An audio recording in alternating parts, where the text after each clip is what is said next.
గుంటూరులో గాయపడిన వైఎస్ఆర్సీపీ కార్యకర్త లక్ష్మణరావును ఆసుపత్రిలో పార్టీ ప్రధాన కార్యదర్శి సజ్జల రామకృష్ణారెడ్డి పరామర్శించారు. ఆయనతో పాటు పలువురు పార్టీ నాయకులు కూడా ఆసుపత్రికి చేరుకుని లక్ష్మణరావు ఆరోగ్య పరిస్థితిని అడిగి తెలుసుకున్నారు. త్వరగా కోలుకోవాలంటూ సజ్జల ధైర్యం చెప్పారు. పార్టీ కార్యకర్తలపై జరుగుతున్న దాడులను తీవ్రంగా ఖండించిన ఆయన బాధితులకు న్యాయం చేయడానికి పార్టీ పూర్తి అండగా ఉంటుందని హామీ ఇచ్చారు. బాధితుని కుటుంబ సభ్యులను ప్రోత్సహిస్తూ అవసరమైన అన్ని రకాల సహాయాన్ని అందిస్తామని తెలిపారు. అప్పట్లోనే చేశారు. ఒక ఆర్గనైజ్డ్ సిస్టమాటిక్ శాంతి భద్రతలను కాపాడాల్సిన వ్యవస్థ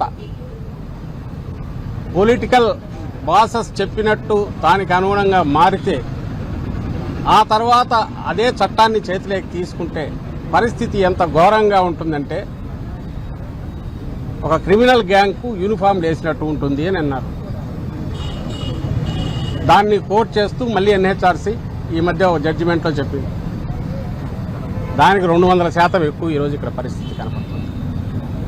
ఈరోజు మేము ఇక్కడికి వచ్చి చూసిన వ్యక్తి లక్ష్మీనారాయణ అనే వైఎస్ఆర్సీపీ సానుభూతి పరదు. ఏ పార్టీ సానుభూతి పరదో ఏ పార్టీ కార్యకర్త కూడా ఇక్కడ ఇష్యూ కాదు. దీంట్లో క్యాస్ట్ను కూడా తీసుకొచ్చాడు. ఎవడు తెచ్చినోడు పొలిటికల్ లీడరో ఇంకోడో లేకపోతే కుల సంఘం నాయకుడో కాదు, ఓ డిఎస్పీ. ఈ సాక్షాత్తు ఈయన వీడియోలో చెప్పిన మాటల్లోనే వస్తుంది. నువ్వు ఫలానా కులం వాడివి కాదా, ఈ పార్టీతో ఎట్టున్నావు. డిఎస్పీకి ఏం పని నాకు అర్థం కావట్లేదు. అసలు డిఎస్పీ పంచాయతీ చేయడం ఏంది? 50 ఏళ్ల క్రితం వినేవాళ్ళం ఇట్లాంటివి. ఎమర్జెన్సీ ఆ తర్వాత ఎక్స్ట్రీమిజం మొదలయ్యాక పోలీసులకు ఎక్స్ట్రాడినరీ పవర్స్ ఇచ్చాక వాటి ముసుగులో వాళ్లే సొంతంగా జడ్జిమెంట్లు ఇవ్వడం, వాళ్లే పంచాయతీలు చేయడం, వాళ్లే శిక్షలు వేయడం మొదలయ్యాయి. అలాంటిది నుంచి ఊపిరి పీల్చుకుంటూ ఒక 10-15 ఏళ్ళుగా పోలీస్ అంటే ఫ్రెండ్లీ, సిటిజన్ ఫ్రెండ్లీ పోలీస్ అనేది కాన్సెప్ట్ వచ్చి బాగా ముందుకు పోతున్న దశలో జగన్మోహన్ రెడ్డి గారి ఆధ్వర్యంలో దాన్ని పూర్తి 100% ఇంప్లిమెంట్ చేస్తున్న దశలో దాని నుంచి ఒక్కసారి తిప్పి మళ్ళీ 50 ఏళ్ళ వెనక్కు ఒక అప్రకటిత ఎమర్జెన్సీ ఆ సిచ్యువేషన్ ఈరోజు కనపడుతుంది. నీ చేతిలో ఒక పవర్ఫుల్ వెపన్ ఉండి దాన్ని చట్టాన్ని ప్రొటెక్ట్ చేయడానికి ఇంప్లిమెంట్ చేయడానికి ఉండాల్సిన దాన్ని పొరపాటున కన్నా నువ్వు తిప్పితే ఎంత ఘోరంగా ఉంటుందంటే, ఎందుకు క్వశ్చన్ చేసేవాడు ఉంటుంది, క్వశ్చన్ చేయలేము. ఎవడైతే అరాచకం జరిగిన చోట ప్రొటెక్ట్ చేయాల్సిన వాడే తనే అరాచక శక్తి అయితే ఇంకెవరి దగ్గరికి పోతారు? ఇది బలమైన పొలిటికల్ పార్టీ కార్యకర్తలు నాయకులకి ఈ పరిస్థితి ఉంటే సామాన్యుడి పరిస్థితి ఏంటి? నిన్నటికి నిన్న కాలేజీ శాతవాహన కాలేజీ అని కొట్టారు రాత్రికి రాత్రి. ఇష్యూ నాకు పెద్ద దాంట్లోకి పోనవసరంలా. ఒక 50-60 ఏళ్ళ నుంచి నడుస్తున్న ఎడ్యుకేషన్ ఇన్స్టిట్యూషన్ అది రాత్రి అర్ధరాత్రి పోయి కొట్టాల్సిన అవసరం లేదు. 10 రోజుల నుంచి నడుస్తుంది. కిడ్నాప్ కూడా అయ్యారన్నారు. పవర్ఫుల్ పొలిటికల్ లీడర్ టీడీపీకి చెందిన నాయకుడు కిడ్నాప్ చేశారు ఎమ్మెల్సీ అని అన్నారు. న్యూస్ వచ్చాయి. గవర్నమెంట్ ఏం చేస్తుంది? మొన్న తెనాలిలో జగన్మోహన్ రెడ్డి గారు కూడా మొన్న వెళ్ళి వచ్చారు. అక్కడ రోడ్డు మీద పెట్టి కొడుతుంటే ఎవరిని బెదిరిస్తున్నారు వాళ్ళు? పోలీసులు. సామాన్య ప్రజలనే కదా. ఎవరికి హెచ్చరిక చేస్తున్నారు? సంఘ విద్రోహక శక్తులు అంటే నువ్వు వాళ్ళతోనే కలిసి వాళ్ళతోనే నువ్వు ఆర్గనైజ్డ్ క్రైమ్ నడిపిస్తున్నావు. నువ్వు వాళ్ళనే రోడ్డు మీద వెళ్ళి కొట్టుతున్నావు. ఎవరిని బెదిరిస్తున్నావు? టీడీపీకి రాజీనామా చేసిన సుగవాసి బాలసుబ్రహ్మణ్యం తన నిర్ణయంపై స్పందించారు. అనుచరులు ప్రజల అభిప్రాయాన్ని పరిగణలోనికి తీసుకుని పార్టీకి రాజీనామా చేసినట్లు తెలిపారు. భవిష్యత్తులో ప్రజాస్వామ్యబద్ధంగా రాజకీయ సేవను కొనసాగిస్తానని స్పష్టం చేశారు. ప్రజల సమస్యల పరిష్కారమే తన లక్ష్యమని, త్వరలో తన తదుపరి రాజకీయ దిశపై స్పష్టత ఇస్తానన్నారు.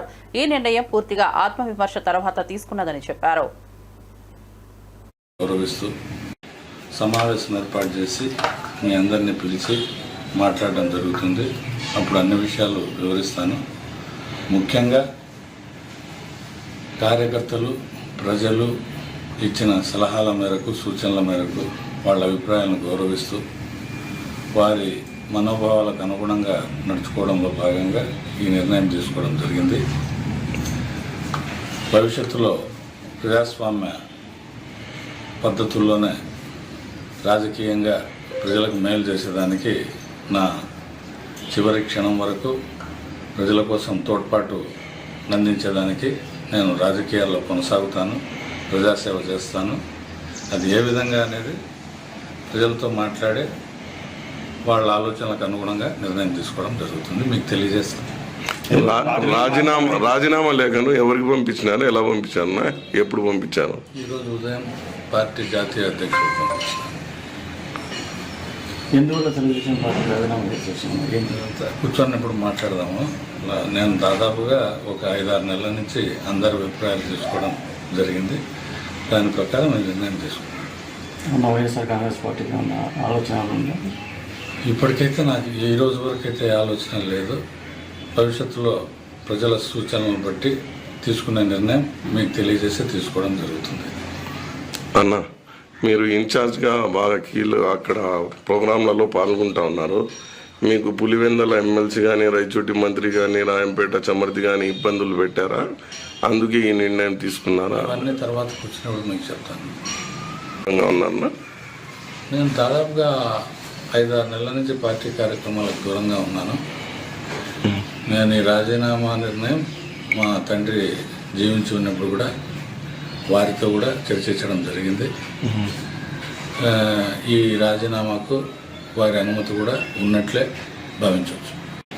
సమావేశం ఏర్పాటు చేసి మీ అందరినీ పిలిచి మాట్లాడడం.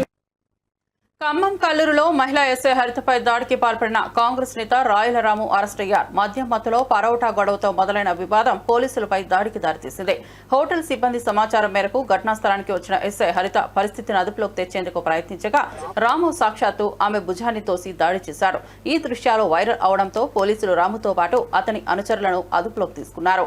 మహిళా అధికారిపై దాడికి నిరసనలు వెల్లువెత్తుతున్నాయి.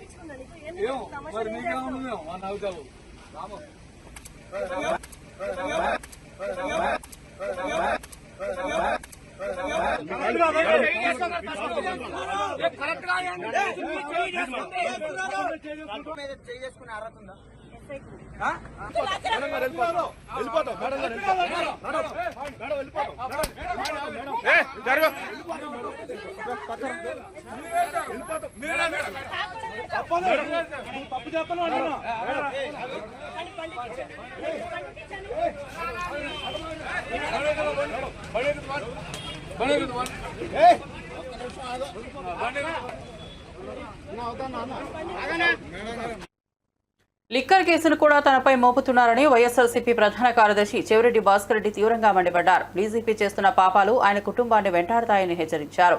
దేవుడి శాపమే కాదు, న్యాయస్థానాల తీర్పులు కూడా తప్పులను విడిచిపెట్టవని పేర్కొన్నారు. కూటమి ప్రభుత్వం చేస్తున్న ప్రతి అక్రమం ఒక్కటిగా బయటపడుతోందన్నారు. అబద్దాలు, కుట్రలు ఆధారంగా కేసులు బనాయించి వేధించడం ప్రజాస్వామ్యానికి విరుద్ధమని తెలిపారు. ఇలా వ్యవహరిస్తే ఇది కూటమికే వ్యతిరేక ప్రభావం చూపుతుందని స్పష్టం చేశారు. కేసులు లింక్ కలుపుతా ఉన్నారంట. ఇది ఎంత పాపం అంటే, నా జీవితంలో లిక్కర్ అంటే భయపడే వ్యక్తిని నేను ఎప్పుడో 2001లో జెడ్పీటీసీగా పోటీ చేసిన రోజు నుంచి ఈ రోజు వరకు నేను కంటెస్ట్ చేసిన ఎన్నికల్లో ఏ ఎన్నికల్లో అడిగినా కూడా ఒక లిక్కర్ బాటలు కూడా నేను ఎప్పుడు ఇచ్చినటువంటి వాడిని కాదు. నాకు అలవాటు లేకపోవడం కాదు, ఇచ్చినటువంటి వాడిని కాదు. దీనికి ఒక బలమైన కారణం ఉంది. నా తమ్ముడు లిక్కర్ తాగి లివర్ డిసీజ్తో చనిపోయాడు. మా నాన్న ముందు అలవాటు వాళ్ళ కుటుంబాన్ని డిస్టర్బ్ చేశాడు. డీజీపీ గారు ఎలా వెళ్తున్నా అంటే, ఆయనకు ఒక 200 సంవత్సరాలు నేను బతుకుతాను, 200 సంవత్సరాలు నాకుంది లైఫ్ కాబట్టి ఇక్కడ గుర్తుపెట్టుకో డీజీపీ గారు, చేసే ప్రతి తప్పుకి భగవంతుడు ఆలోచిస్తుంటాడు. మీరు తీసుకునే ప్రతి నిర్ణయాన్ని భగవంతుడు ఆలోచిస్తుంటాడు. మీరు పెట్టేటటువంటి సామాన్యులకు, ఏ తప్పు చేయని వారికి, అమాయకులకు కేవలం ఆ పోస్టింగ్లో కూర్చోవడం కోసం మీరు తీసుకునే నిర్ణయాలన్నీ, ఆ పాపాలన్నీ మిమ్మల్ని, మీ కుటుంబాన్ని వెంటాడుతాయని గుర్తుపెట్టుకో. భగవంతుడు విధించే శిక్షే కాదు, రేపు న్యాయస్థానం ముందు ఈరోజు నన్ను మీరు జైలుకి పంపొచ్చు. డీజీపీ గారు, కమిషనర్ ఆఫ్ పోలీస్ రాజశేఖర్ బాబు గారు, కింద పైన పడుకుని తాపత్రయపడుతున్న కొల్లు శ్రీనివాస్ గారు ఈరోజు ఇబ్బంది పెట్టొచ్చాయా? ఇబ్బంది పెట్టండి. కానీ సమయం వచ్చినప్పుడు దేవుడు విధించే శిక్షతో పాటు న్యాయస్థానాలు కూడా మీకు శిక్ష విధిస్తాయి. గుర్తుపెట్టుకోండి. ఖచ్చితంగా చెప్తున్నా, చేస్తున్న ప్రతి తప్పు మిమ్మల్ని వెంటాడుతుంది భవిష్యత్తులో. గుర్తించుకోమని దేవుణ్ణి నమ్మే వ్యక్తిగా చెప్తున్నా. చేసుకోండి, రెడీగా మీరు అరెస్ట్ చేసుకొని, కానీ సామాన్యులు ఇబ్బంది పెట్టదండి. పాపం చిన్న వాళ్ళని నరకం చూపించకండి. ఇప్పుడు చాలా మందిని తీసుకెళ్ళడానికి ఒక పెద్ద టీములు బయలు ఎందుకయ్యా బాబు నువ్వు రమ్మంటే తెల్లారితే నీ సిట్ ఆఫీస్కి వచ్చి కూర్చుంటా. దయచేసి చిన్న చిన్న ప్రాణాలను చంపేయకండి. మీకు ఎవరినైతే మీరు అరెస్ట్ చేస్తే మీ కళ్ళు చల్లబడతాయో, ఎవరినైతే జైలుకి పంపితే నీ కడుపు నిండుతుందో, ఎవరినైతే శిక్షిస్తే తాత్కాలికంగా నీ మనసు ప్రశాంతంగా ఉంటుందో వాళ్ళ వైపే రండి. మీరు వాళ్ళ గురించి ఆలోచించండి. అందుకే మేము సిద్ధంగానే ఉన్నాం. ఇదన్నా అన్ని పైన దేవుడు చూస్తుంటాడు, ఇరికించండి. చెప్పాం కదా, మీరు కొట్టే దెబ్బ ఈరోజు మీ ద్వారా చెప్తున్న తాత్కాలికమ్మ, మీరు చేస్తున్న తప్పులకు దేవుడు కొట్టే దెబ్బ మీకు దీర్ఘకాలం ఉంటుందన్న విషయాన్ని గుర్తుంచుకోమని హెచ్చరిస్తున్నా. లిక్కర్ కేసులు లింక్ కలుపుతా ఉన్నారంట. ఇది ఎంత పాపం అంటే, నా జీవితంలో లిక్కర్ అంటే భయపడే వ్యక్తిని.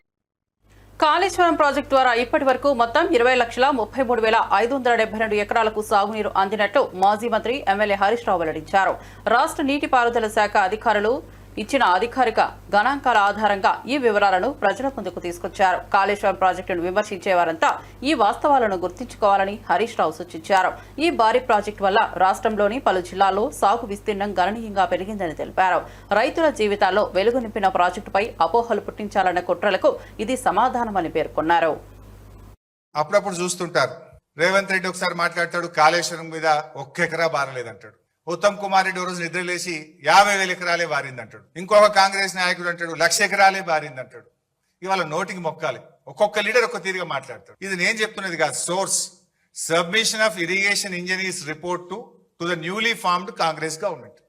కొత్తగా రాష్ట్రంలో ఏర్పాటైన కాంగ్రెస్ ప్రభుత్వానికి వీళ్ళు కాళేశ్వరం రివ్యూకు పోతే ఇరిగేషన్ డిపార్ట్మెంట్ ఇచ్చిన ప్రజెంటేషన్ కాపీ, ఇది నా సొంత కవిత్వం కాదు, డిపార్ట్మెంట్ కాంగ్రెస్ ప్రభుత్వానికి ఇచ్చిన ప్రజెంటేషన్. కాళేశ్వరం ద్వారా అప్పటికి 98,570 ఎకరాలు ఆయకట్టని, ఇది డైరెక్ట్ కాలువల ద్వారా.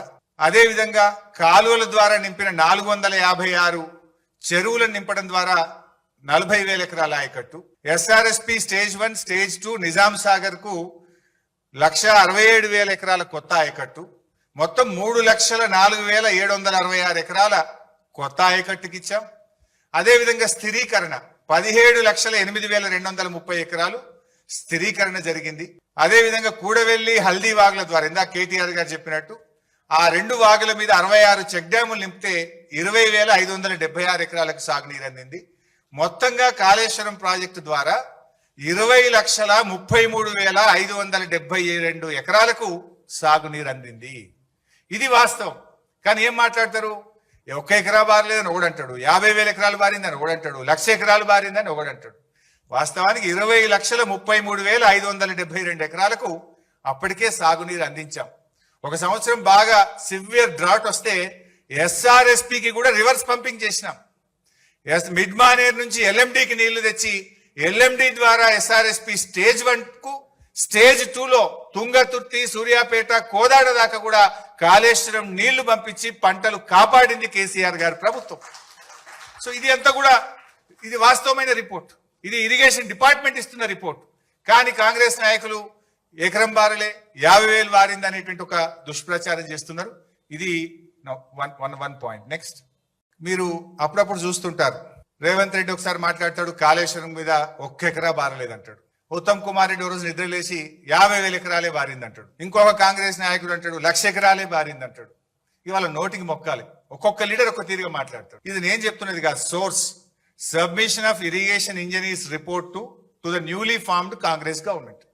కొత్తగా రాష్ట్రంలో ఏర్పాటైన కాంగ్రెస్ ప్రభుత్వానికి వీళ్ళు ఈ సందర్భంగా లక్షలాది గోవులను బలి ఇవ్వడం పాపకృత్యమని, ఈ పాపం ప్రతి ఎంపీకి వారి కుటుంబానికి తాకుతుందంటూ హైదరాబాద్ ఎమ్మెల్యే రాజాసింగ్ తీవ్ర వ్యాఖ్యలు చేశారు.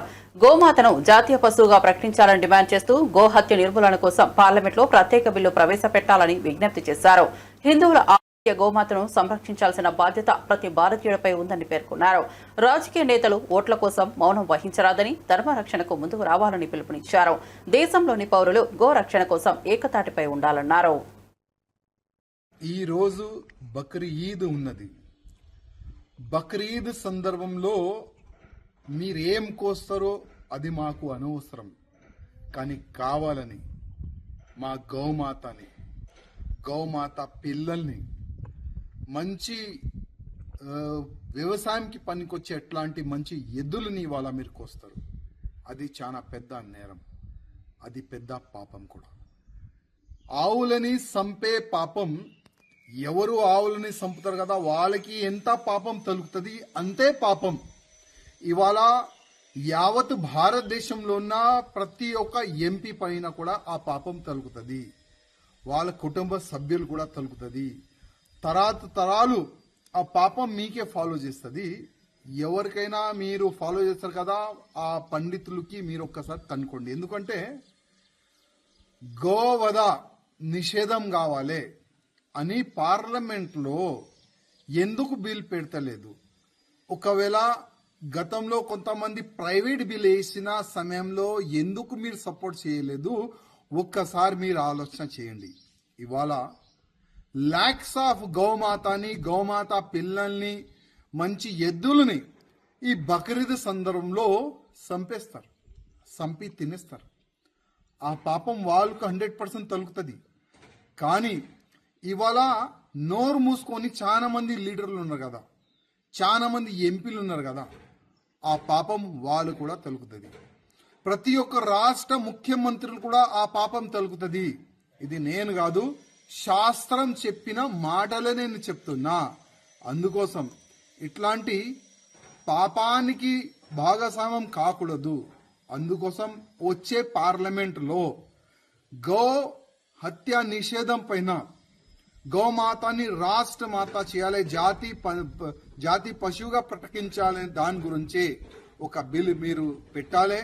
ఆ బిల్కి ప్రతి ఒక్క ఎంపీ సపోర్ట్ చేయాలని నేను ప్రతి ఒక్క పార్లమెంటు సభ్యులకి నేను మరీ రిక్వెస్ట్ చేస్తున్నాను. ఎందుకంటే ఇవాళ చూస్తున్నాం, మాకు హౌస్ అరెస్ట్ చేసినారు. దాదాపు 3-4-5 డేస్ నుంచి మేము హౌస్ అరెస్ట్లో ఉన్నాం.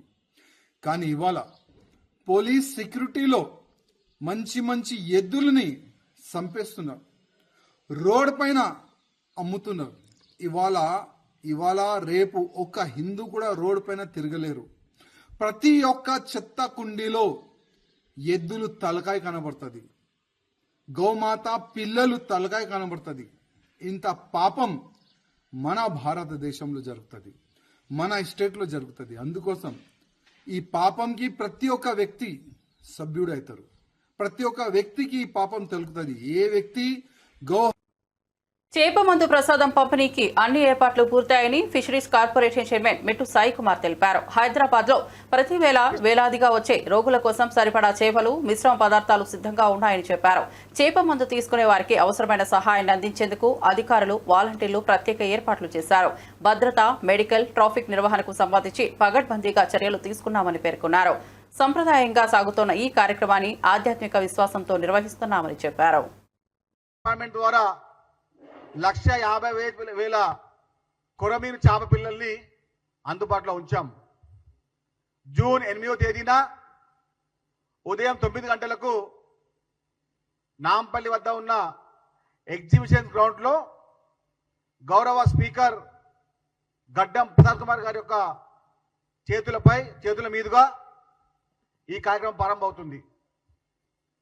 మంత్రులు పొన్నం ప్రభాకర్ గారు, శ్రీధర్ బాబు గారు, పిసిసి అధ్యక్షులు మహేష్ కుమార్ గౌడ్ గారు, అదేవిధంగా వివిధ చైర్మన్లు, ఎమ్మెల్యేలు అందరూ ఈ కార్యక్రమం హాజరు కాబోతున్నారు. మా యొక్క ఉద్దేశం ఏంటంటే వచ్చిన ప్రతి వారికి అన్ని సదుపాయాలు ఇచ్చే విధంగా, ఏ కోశాన కూడా సమస్య తలెత్తకుండా తెలంగాణ రాష్ట్ర ప్రభుత్వం అన్ని చర్యలు తనకు ఏర్పాటు చేసింది. గతంలో కన్నా జనాభా ఎక్కువ వచ్చే సూచనలు ఉన్నాయి కాబట్టి అటు బీహార్, ఇటు మధ్యప్రదేశ్, మహారాష్ట్ర, రాజస్థాన్, హిమాచల్ ప్రదేశ్, జమ్మూ కాశ్మీర్ నుంచి ఆల్రెడీ వ్యాధిగ్రస్తులు అందరూ వచ్చారు. వారందరికీ సదుపాయాలు ఇచ్చే విధంగా కొన్ని సేవా సంస్థలు కూడా అక్కడ వారి యొక్క సేవా కార్యక్రమం చేపడుతూ ఉన్నారు. జూన్ 8, జూన్ 9 తేదీల్లో ఈ 2 రోజుల్లో ఉప్పజం వ్యాధిగ్రస్తులకు బత్తిని సోదరుల యొక్క కుటుంబ సభ్యుల యొక్క నేతృత్వంలో 1,50,000 పైసలకు చేప పిల్లలతో ఎంతమందికి వచ్చినా వారందరికీ కూడా ఇచ్చే విధంగా చేప మందు ప్రసాదాన్ని సిద్ధం చేస్తా ఉన్నాం. కాబట్టి ఎవరేం తొందరపడకుండా తగు సమయంలో వచ్చి మేము టోకన్ సిస్టమ్ ఇస్తున్నాము. ఆ టోకన్ సిస్టంలో మీకు టైమింగ్ కూడా అందులో మెన్షన్ చేసి ఉంటుంది. మేము ఇచ్చే టోకన్లో మీరు ఏ సమయం రావాలో ఆ సమయాన్ని కూడా అందులో మెన్షన్ చేశాము. ఆ సమయంలో వచ్చి మీరు ఫిషరీస్ డిపార్ట్మెంట్ ద్వారా 1,50,000 కొరమీను చేప పిల్లల్ని అందుబాటులో ఉంచాం. జూన్ 8వ తేదీన ఉదయం 9 గంటలకు నాంపల్లి వద్ద ఉన్న ఎగ్జిబిషన్ గ్రౌండ్లో గౌరవ స్పీకర్ గడ్డం ప్రసాద్ కుమార్ గారు ఓటు కోసం 5 ఏళ్లలో 20 లక్షల ఉద్యోగాలు ఇస్తామన్నారు. అంటే ఏడాదికి కనీసం 4 లక్షలు కావాలి. కానీ ఏడాది అవుతున్న ఒక్క ఉద్యోగమైనా ఇచ్చారని వైఎస్ఆర్సీపీ అధికార ప్రతినిధి కారుమూరు వెంకటరెడ్డి ప్రశ్నించారు. కూటమి ప్రభుత్వం అధికారంలోకి వచ్చాక ఉన్న ఉద్యోగాల్లోంచే 3 లక్షల మందిని తొలగించారన్నారు. ఉద్యోగం ఇవ్వలేకపోతే నిరుద్యోగ వృత్తి ఇవ్వాలన్నారు. అది కూడా ఇప్పటి వరకు ఒక్కరికి ఇవ్వలేదని ఆవేదన వ్యక్తం చేశారు. నిరుద్యోగుల నమ్మకాన్ని మోసం చేసి వారికి అంధకార భవితవ్యం చూపించిన బాధ్యత చంద్రబాబుకు, పవన్ కళ్యాణ్ కు ఉండాలని విమర్శించారు. ప్రచార హడావిడికి పట్టుమని పరిపాలన లేని ప్రభుత్వం ప్రజలను తీవ్రంగా నిరాశపరుస్తోందన్నారు. 20 లక్షల ఉద్యోగాలు ఇస్తామని చెప్పారు 5 ఏళ్లకి. అంటే సంవత్సరానికి 4 లక్షల ఉద్యోగాలు ఇస్తామని చెప్పారు. మరి ఒక ఏడాది గడిచిపోయింది, 4 లక్షల ఉద్యోగాలు కాదు కదా, 4 ఉద్యోగాలు కూడా ఇచ్చినటువంటి పరిస్థితి లేకపోగా ఉన్నటువంటి ఉద్యోగులను కూడా తొలగించినటువంటి పరిస్థితి. 3 లక్షల మంది ఉద్యోగస్తులను తొలగించారు. అది ఏదైతే వాలంటీర్లకు సంబంధించి కావచ్చు, ఏదైతే బెవరేజ్ కార్పొరేషన్ కావచ్చు, ఫైబర్ నెట్ కావచ్చు, ఏపీఎండిసి కావచ్చు, ఇలా అన్ని రంగాలు చూస్తే 3 లక్షల ఉద్యోగాలు కేవలం సంవత్సర కాలంలో పోయినటువంటి పరిస్థితి. అలానే వీళ్ళు నిరుద్యోగుల్ని ఏదైతే నిరుద్యోగ వృత్తి ఇస్తాం 3,000 రూపాయలు అని చెప్పి ఒక్కటంటే ఒక్కలకు కూడా ఈ 12 నెలల కాలంలో ₹1 కూడా నిరుద్యోగ వృత్తి ఇచ్చినటువంటి పరిస్థితి లేదు. మరీ ముఖ్యంగా జాబ్ క్యాలెండర్ ఇస్తామన్నారు. 12 నెలలు అయింది. జనవరి 1 జాబ్ క్యాలెండర్ అన్నారు. జనవరి పోయి ఆల్రెడీ 6 నెలలు అవుతుంది. మరి జాబ్ క్యాలెండర్కి అతి లేదు. అదేవిధంగా మీరు చూస్తే మరీ ముఖ్యంగా పవన్ కళ్యాణ్ గారు ఏదైతే షణ్ముఖ వ్యూహం అని చెప్పి ప్రతి నియోజకవర్గంలో ప్రతి సంవత్సరం 500 మందికి 10 లక్షల రూపాయలు పెట్టుబడి సాయం కింద ఇస్తామని చెప్పారు. ఒక్కటంటే ₹1 కూడా ఈ ఒక్క నెల ఏ ఒక్క నియోజకవర్గంలో ఇచ్చినటువంటి పరిస్థితి లేదు. ఈ విధంగా నిరుద్యోగులు మోసం చేశారు. అదే జగన్మోహన్ రెడ్డి గారి హయాంలో అయితే నిరుద్యోగులకు సంబంధించి ఉద్యోగాలు మీరు చూస్తే 2019-24 మధ్య శాశ్వత ఉద్యోగాలు అంటే ప్రభుత్వ శాశ్వత ఉద్యోగాలు 2,31,003 అంటే 2,31,000. కాంట్రాక్ట్ ఉద్యోగులు 43,923 మంది తీసుకున్నాం. అవుట్ సోర్సింగ్ ఇతర ఉద్యోగులు 3,73,168 అంటే మొత్తంగా 6,48,087 ఉద్యోగాలు జగన్మోహన్ రెడ్డి గారు 5 ఏళ్ల సమయంలో ఇవ్వడం జరిగింది. అదేవిధంగా మీరు చూస్తే మిగిలిన కొత్త పరిశ్రమల ఏర్పాటు ద్వారా 28,92,000 మందికి ఉపాధి కల్పించడం జరిగింది. మొత్తంగా మీరు ఎంఎస్ఎంఈల ద్వారా 22 లక్షలు, భారీ పరిశ్రమల ద్వారా 6,85,000, నైపుణ్య శిక్షణ ద్వారా 4,51,000 మందికి ఉద్యోగాలు.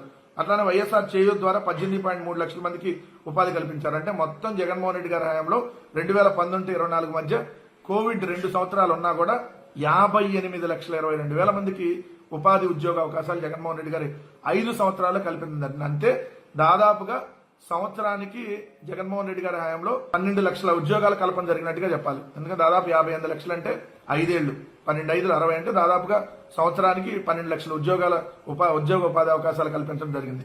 కానీ ఈరోజు ఒక్కటంటే ఒక ఉపాధి లేదు, ఒక్కటంటే ఒక ఉద్యోగం లేదు. ఈ విధంగా నిరుద్యోగుల్ని నట్టేట ముంచాడు చంద్రబాబు నాయుడు గారు, పవన్ కళ్యాణ్ గారు అని చెప్పాలి. అదేవిధంగా ఉద్యోగులను ఏ విధంగా మోసం చేశారంటే, అసలు మేము వచ్చేస్తే నెల 1 తారీఖు శాలరీ ఇస్తాం, మీకు ఐఆర్ ప్రకటించేస్తాము, ఐఆర్ అంటే మధ్యంతర వృత్తి, అలానే మీకు సకాలంలో డిఏలు ఇస్తాము అని చెప్పి ఈ రోజు వాళ్ళ అధికారంలోకి వచ్చి 12 నెలలు అయింది. ఐఆర్ ఒకళ్ళంటే ఒకళ్ళకి కూడా ఐఆర్ ఇచ్చినటువంటి పరిస్థితి లేకపోగా ఈరోజు పిఆర్సీ. రహదారుల అభివృద్ధి విషయంలో రాష్ట్ర కేబినెట్ చారిత్రక నిర్ణయం తీసుకోనుందని రెవెన్యూ, గృహ నిర్మాణం, సమాచార శాఖల మంత్రి పొంగులేటి శ్రీనివాసరెడ్డి ప్రకటించారు. రాష్ట్ర వ్యాప్తంగా రోడ్ల పరిస్థితిని సమీక్షించి వాటిని మెరుగుపరిచేందుకు సమగ్ర కార్యాచరణ రూపొందించామని తెలిపారు. నాణ్యతతో కూడిన రహదారులు నిర్మించేందుకు భారీ నిధుల కేటాయింపుతో ముందుకు వెళ్తున్నామని చెప్పారు. గ్రామీణ రహదారుల నుంచి జాతీయ రహదారుల దాకా అన్ని స్థాయిలో అభివృద్ధి చేపడతామని స్పష్టం చేశారు. రోడ్లని ఆనాడు వేసుకోవడం జరిగింది.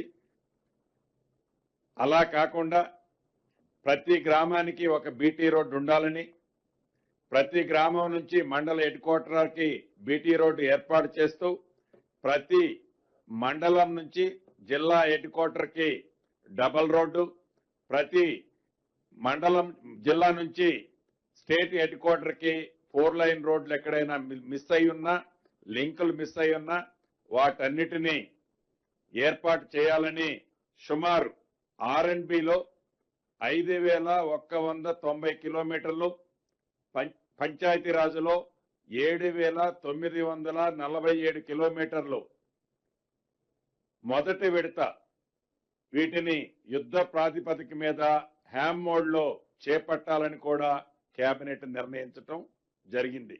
ఇవి 2.5 సంవత్సరంలో ఎగ్జిక్యూషన్ చేసి మెయింటెనెన్స్ 15 సంవత్సరాలు సేమ్ ఏజెన్సీతోనే మెయింటెనెన్స్ చేపియాలని ఈ ప్రభుత్వం చిత్తశుద్ధితో ప్రజల మీద భారం పడకుండా ఉండే విధంగా ఈ హ్యామ్ మోడ్లో యుద్ధ ప్రాతిపదిక మీద ఈ వర్కులు చేయాలని కేబినెట్ తీర్మానించడం జరిగింది. అదే రకంగా